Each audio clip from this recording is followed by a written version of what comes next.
The music industry, for decades, had bowed at the altar of Sean Combs. From the moment he burst onto the scene as Puff Daddy, a whirlwind of charisma and undeniable business acumen, he built an empire that seemed unshakable. Bad Boy Records wasn't just a label, it was a movement, a lifestyle, draped in designer clothes and diamond-encrusted watches. Diddy, as he later became known, was the ultimate embodiment of the American dream, a kid from Harlem who conquered the world, hobnobbing with presidents, ruling the airwaves, and throwing parties that became legends in their own right.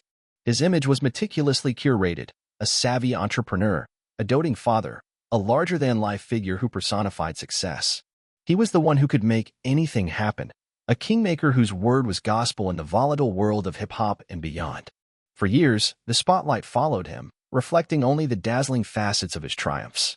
But beneath the glittering surface, a different narrative had been simmering, a discordant note in the symphony of his success. Whispers, faint at first, had begun to circulate in the industry's hushed corners. Stories of lavish parties that veered into darker territory, of young artists and aspiring models drawn into an orbit of excess and control. These were the kinds of rumors that, in Hollywood, often got dismissed as the price of fame, the inevitable shadows cast by immense wealth and power. Nobody dared to openly challenge the man who held so much sway. The fear of his influence, of being blackballed, was a powerful deterrent. So the whispers remained just that, whispers, confined to private conversations in the occasional anonymous forum post, never quite gaining enough traction to pierce the impenetrable shield of his public persona. Then came the first crack, a tremor that hinted at the earthquake to follow. It was late 2023 when Cassandra Ventura, known professionally as Cassie, a singer he had mentored and dated for years, filed a bombshell lawsuit. She accused him of a litany of horrific abuses, sexual assault, physical violence, and forced drug use, detailing a decade-long pattern of coercive control. The news hit like a cold front, a stark contrast to the usual celebratory headlines about Diddy. His team swiftly moved to settle, issuing a vague statement, a legal maneuver to quell the rising tide. Most of the world, still captivated by his carefully constructed image, saw it as a momentary blip, a settlement to avoid a messy public spectacle. But for those who had heard the whispers, who had seen glimmers of the truth in the shadows, it was a terrifying confirmation, a sign that the dam was finally about to break. The empire had felt its first significant tremor, and the ground was about to give way. The question wasn't if, but when, the full weight of those suppressed truths would come crashing down. The air felt heavy with anticipation, an unspoken dread hanging over the industry that had once worshipped him. The stage was set for a fall of epic proportions, one that would redefine the legacy of a man once deemed untouchable. The settlement with Cassie Ventura, intended to extinguish the fire, instead became the spark for a raging inferno. It seemed to embolden others, severing the chains of fear that had bound them for so long. One by one, more lawsuits began to emerge, each more damning than the last, painting an increasingly dark picture of Diddy's alleged world. The charges spiraled: sexual assault, human trafficking, racketeering, words usually reserved for crime syndicates, not music moguls. The sheer volume and consistency of the allegations were impossible to ignore, chipping away at the carefully constructed facade of the benevolent, brilliant entrepreneur. The narrative shifted from another celebrity scandal to a potential criminal enterprise. Then came the visuals that seared themselves into the public consciousness. In March 2024, the world watched in stunned disbelief as federal agents descended on Diddy's lavish mansions in Los Angeles and Miami. Helicopters hovered overhead, news cameras captured every angle, as law enforcement officers swarmed his properties, seizing evidence, pulling personal belongings from his opulent homes. The images of his sons being led away in handcuffs, though later released, became emblematic of the chaotic scene. It was a spectacle of power being dismantled, a stark and public humiliation for a man who had always controlled his narrative with an iron fist. The audacity of it, the sheer scale of the federal intervention, sent shockwaves not just through Hollywood but across the globe.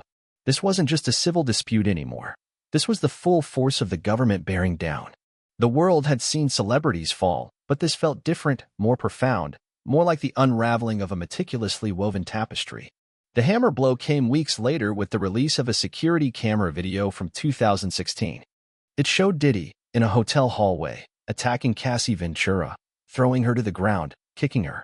The grainy footage, initially dismissed by Diddy as an old, settled matter, now spoke volumes. His previous denials, his carefully worded statements, crumbled into dust. The video wasn't just evidence, it was an emotional gut punch. It solidified the accusations in the minds of millions, transforming abstract legal terms into concrete, horrifying reality. His carefully crafted image, once synonymous with aspirational black excellence, was shattered beyond repair. His subsequent apology, released days after the video went viral, felt hollow, too little too late.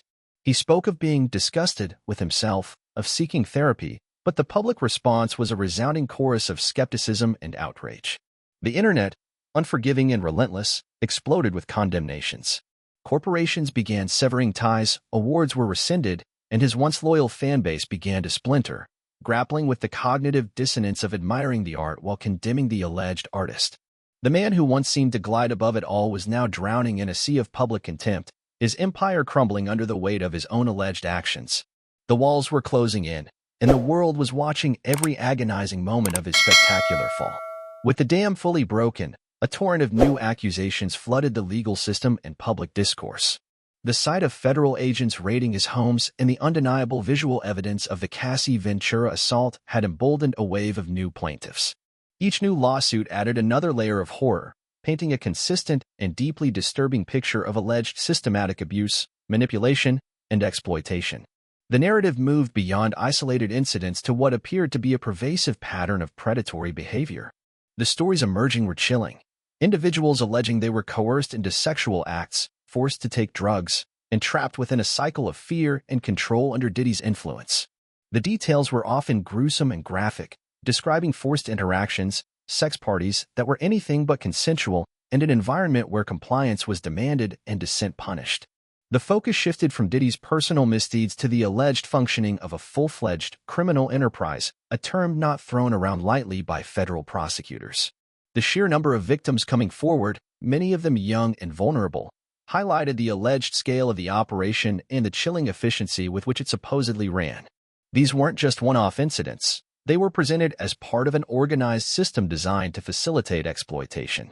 What truly amplified the emotional impact was the whispered mention, and sometimes outright naming, of other celebrities in the context of Diddy's parties and alleged activities.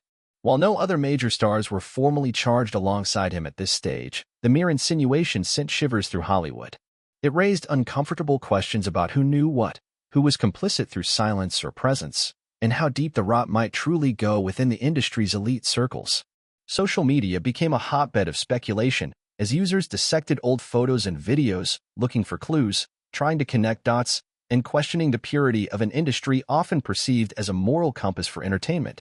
The alleged victims' testimonies, raw and emotional, detailed their psychological torment, the years of silence and fear they endured before finally finding the courage to speak out. Their voices, once muffled by Diddy's immense power and influence, were now amplified, echoing across news channels and digital platforms.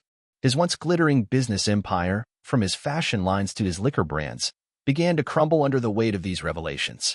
Business partners distanced themselves, endorsement deals evaporated, and retailers pulled his products from shelves.